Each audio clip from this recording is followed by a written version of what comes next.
way. Sure.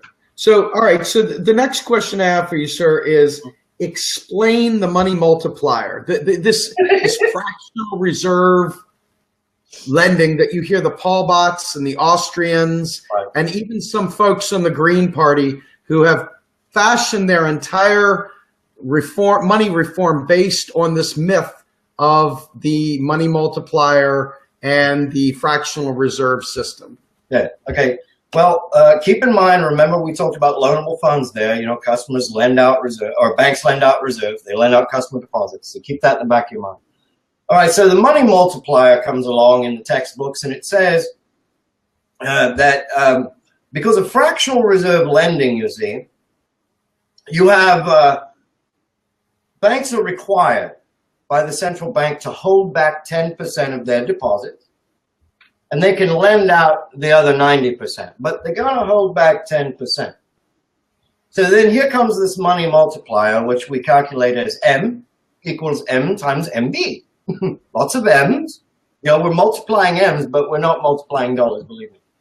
So what happens basically here is that a bank will say it accepts $100 from a customer deposit. The customer brings in deposits 100. The bank will save back 10%. And then lend out the other $90, okay? So the monetary base is now 100. But then that customer takes that loan and goes and spends it, and then that person deposits it. The bank will hold back, 10% of that, which is, of the $90, which leaves 81, to lend out. And now suddenly the monetary base is multiplied to 190, so it goes from, I don't know, 100 to what is it, 190, 271, and on until we all die from hyperinflation. It's about absolutely preposterous premise.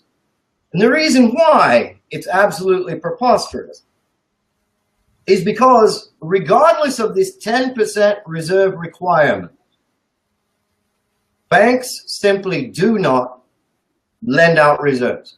They cannot lend them out. So if you cannot lend out reserves, you're not lending out customer deposits, you're not multiplying anything. There's just nothing there. But I will, by the time that we're done here, you'll find out why the money multiplier is ridiculous, because we will get to that.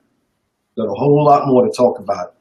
We're going to talk about that. But basically saying that the 10% reserve requirement, it immediately suggests that customer deposits are being lent out, and that's not at all in any way a description of reality. Banks simply cannot lend out reserves. So, all right.